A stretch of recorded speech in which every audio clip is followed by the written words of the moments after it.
107.5 WGCI, the Shy's #1 for hip-hop and R&B. Trey White holding it down this morning. Of course, for the WGCI morning show with Leon Rogers, Kendra G, and Kyle. They will be back tomorrow, but I'm happy they're off today, obviously, because one of my favorite TV shows, Power, is wrapping up after its 6th season, and I have actually 2 characters of the show. One of them who is my favorite character on the show, Joseph Sikora in the studio this morning with me. Yeah, I love hearing that. Tommy. That's right. And then I also have Mike Dupod, who's Jason, I can't pronounce the last name. Mitchich in the building, known as, Jason Mitchich. Jason Mitchich. There we go. Welcome to the city. Welcome to Chicago.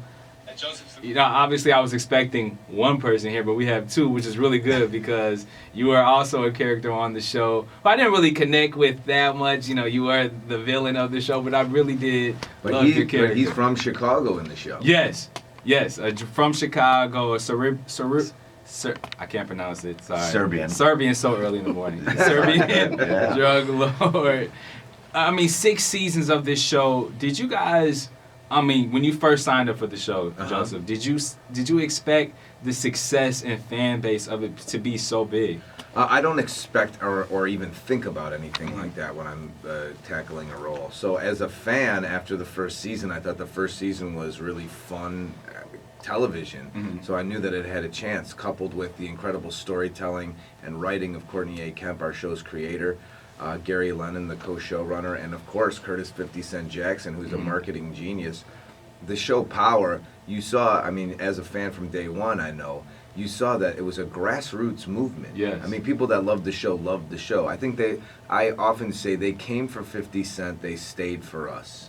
And I think that that's a testament to a wonderful marriage of storytelling and acting, and it's a show that I'm really proud to be part of. So when people say it's ending, how do you feel?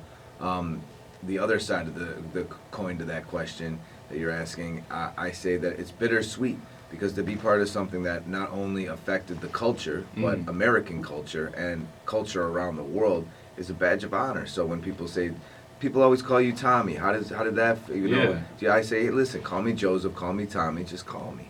What about you, Mike? What was amazing for me, I was originally, I think, only supposed to do a couple episodes, and it turned into more.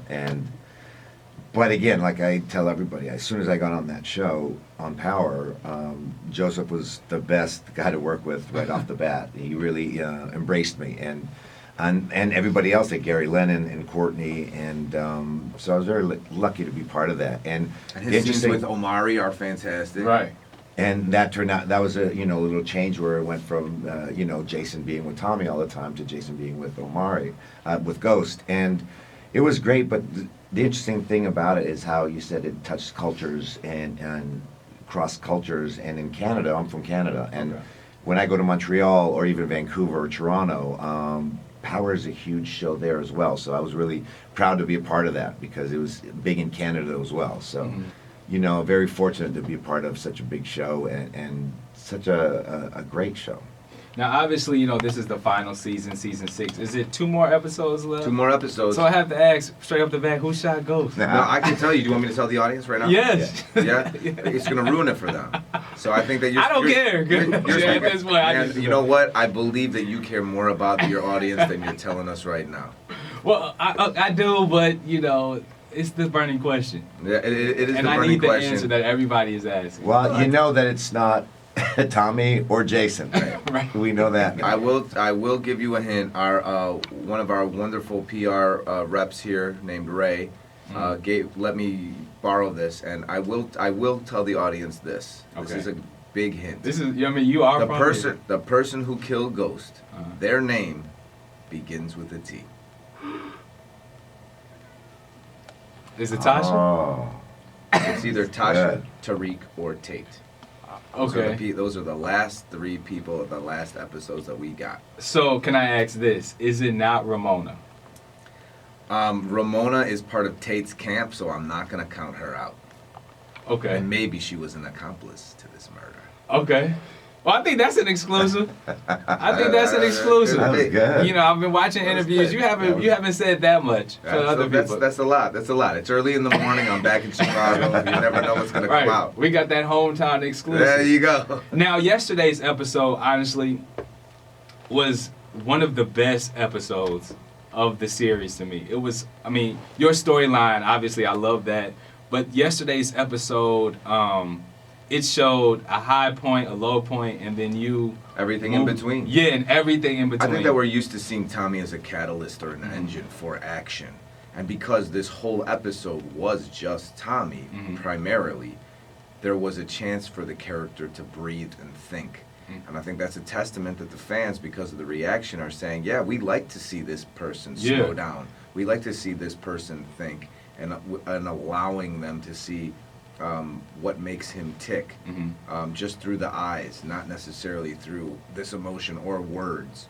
So I took that as a real compliment to the character, that people are that interested in understanding him as a human being, because he is. And I think that's why we can all relate to Tom, because he is so human. Yeah, he's so human. And then the scene with Lakeisha, I remember being at the premiere last night. I mean, people, the emotion in the movie theater when, you know, they thought, because I don't want to give it away too much if you haven't seen the show yet, but the thought, watch the show, it's your own fault. Right. Yeah, you know what, at this point, the thought that you could have shot her, I think that was, or you could have killed her at that moment, and you didn't. I think that scene was just so powerful. Oh, with Tasha? Yes, Yeah, with Tasha. I'm sorry, with Tasha. I'm sorry, that's at Lakeisha. With Tasha. But about Lakeisha, I know what you meant. Yeah. Like because like that, she took away my world. Right. Yeah, Tommy's world. Lakeisha was Tommy's world. That was his chance and his hope for the future, and that was him. Tommy's always just been trying to surround himself with family, and so it was unfortunate that happened. And I love when you left Tasha's place, the way you made your decision, you just boom, you just walked out quickly. I love that. I love the way you did that. Yeah. It's either that or kill her. Right, or the killer. Now, Mike, when you guys are on the show with so many different other actors and, you know, appearances from different other actors as well, do you guys learn from each other when it comes to, like, acting or techniques? Absolutely. I think any actor that is a good actor learns from other actors when they're working with them. And again, I was fortunate to work with Joseph and Omari, and it was a joy to come to set because these guys were always prepared, always ready to go, and always, you know, I like to say, throw down. They're ready to go. They're going to give you their best, and I got to come up and bring up my game to make sure that I give them my best. Right. And in the same route, within the same breath, Mike's first day on set was a tandem unit. So what that means is we're shooting 2 episodes at the same time. Really? So when the next episode starts, you have less of the crew. You have people who aren't necessarily part of the crew that shoots every episode. So it was kind of an awkward crew. Mike shows up. He's got a 3.5, 4-page scene that's a walk and talk. Yeah. And he has to shoot that on we're shooting it on a Steadicam. Mike never messed up one line. It's his first day on set. Wow. With me, his first scene. And we are walking through the entire floor of a building. Never missed a mark. Never forgot a line. The scene took us 8 hours almost to shoot the whole thing down. And so I was just like, who is this guy? Superman over here? And so when you have somebody that is new to the set that's able to handle that kind of pressure, be new and deliver, that is a testament to great acting. And that's a reason why a character possibly is supposed to be there for 2-3 episodes and ends up lasting 2 seasons. Yeah, absolutely. I mean, you said great acting, and I think the show just has great acting. Like, you become so involved in these characters. Yeah. I mean, my dad, who is 65, loves it. I brought him to the premiere yesterday. I surprised him. Oh, fantastic. Yeah, he great. was so happy to be there. Like, I think the show just connects with so many different types of people. It's definitely intergenerational. Yeah, definitely intergenerational. Now, you know, we're talking about, you know, I'm here once again with Joseph Sikora and Mike Dupod. I'm so sorry. That's all good. Yeah. It happens all the time. Yeah. There you go. Does and deer, put us in pudding. Right. Now, what is like the day like on the set of Power? Like, how do you guys film the scenes? Is it a long day? Is it how many months out of the year? It depends. A short day on set would be 12 hours. Okay. And a long day would be somewhere between. I think once it starts getting to 16 hours, then that's considered a long day. 16, 17, 18, sometimes up to 20 hours, which is rare, but it happens. You have to get that stuff done. So. And depending on locations, if you're moving people all over the place, it just takes longer. Yeah. And sometimes too, I mean, you're dealing with me. Tommy is always inappropriately dressed for the cold. Right. I mean, and that's freezing. It's not Chicago cold, Yeah. but New York Right, gets it's pretty cold. cold too. And you know, I'm wearing like a spring jacket. Yeah. And Tommy never wears a hat. Yeah. It's like 3 degrees out. So that can take time getting back and forth to warming temps or stuff. Just because you got to try to stay healthy and get this season done. I did notice in the show, is there ever there hasn't been like a hot moment, like in terms of the weather. Other than when they went to Miami, which I was Right. not part of. Other than that, there has not been a hot moment. Yeah, this show is It's always winter. It's an eternal winter. Yeah, is it set up that way on Yeah, purpose? Courtney set it up that way. Okay. Because it's reflective of the mood of the show, so it helps complement the show. And I think that's true. It's cold. It's hard. It's a difficult life. There are consequences for your actions, and these are people working hard to elevate themselves, even if it's by duplicitous means. Yeah, that was intentional. Now, Joseph, you have how many bodies under you with your character? I forget. It's quite a few, especially after this last episode. But I think Ghost is the champion of killing the most people on this show. Okay. Tommy is second.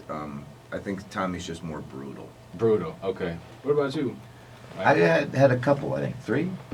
I'm trying to remember. I'm blaming you for standing there. I know. Yeah, so that is part of my. Yeah, you're right. I sacrificed one of my guys. Yeah. Yeah, I'll say 3. It was Pitar, Stanimir, and and you killed Alicia Alicia Jimenez. Jimenez, of course. Right. Yeah, I was trying Mob to think of taking the other out guy. Mob.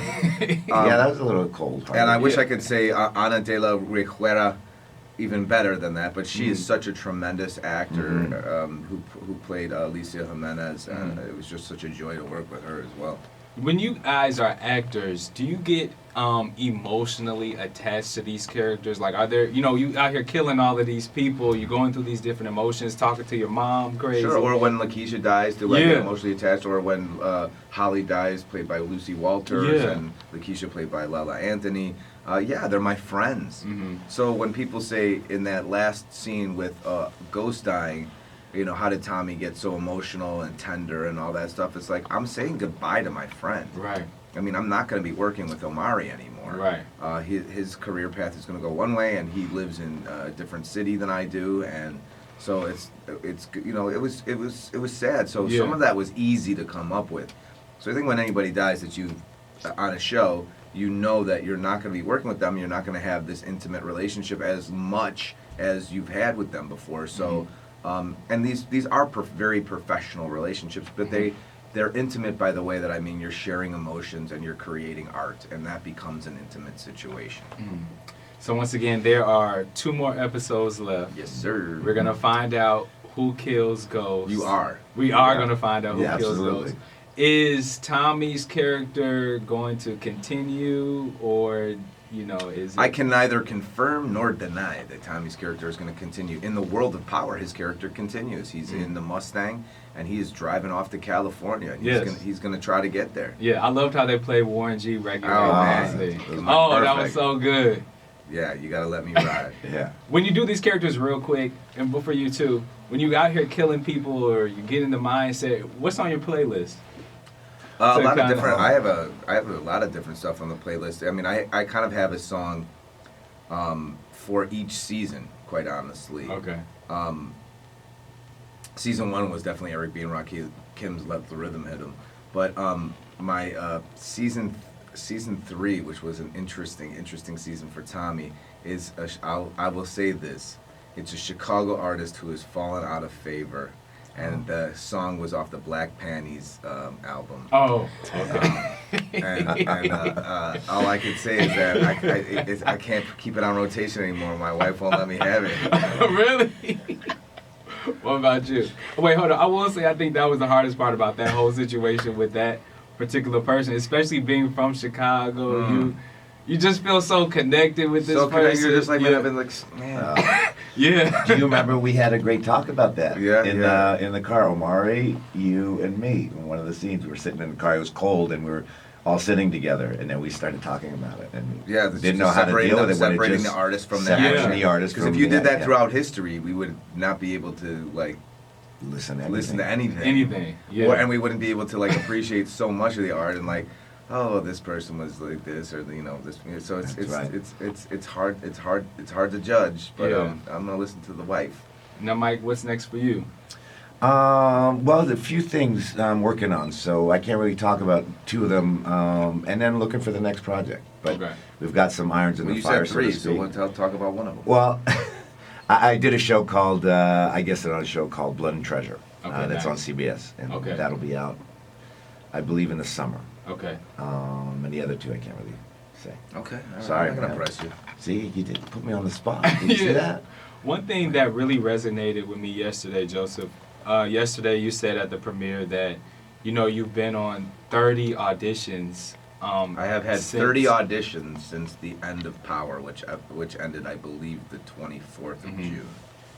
And I think that's just a true testament of you, I guess. Because a lot of times people think you get this and then it's just gonna continue to or happen. that power was given to me. Yeah, or that I didn't audition 5 times for this role.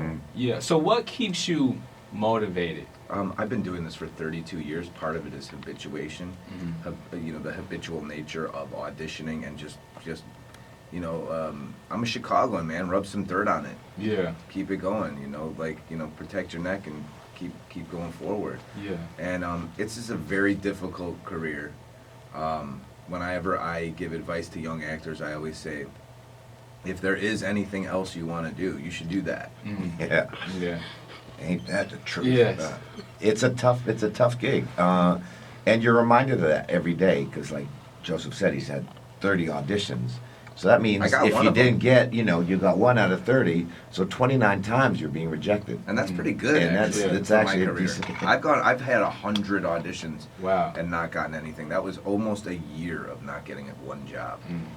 Audition after audition after would this audition. be like a true testament of it just takes that one person to say yes, or just, how some people say, you just need that one person to say yes to believe in me and things will happen. Sure, and then when it's over, it's over. Right. And you need another person to say You yes. need another person. So I think the lesson here is that you need to create your own content and be the storyteller that you're claiming to be and make that story happen and deal with other people and say yes a lot yourself. Yes.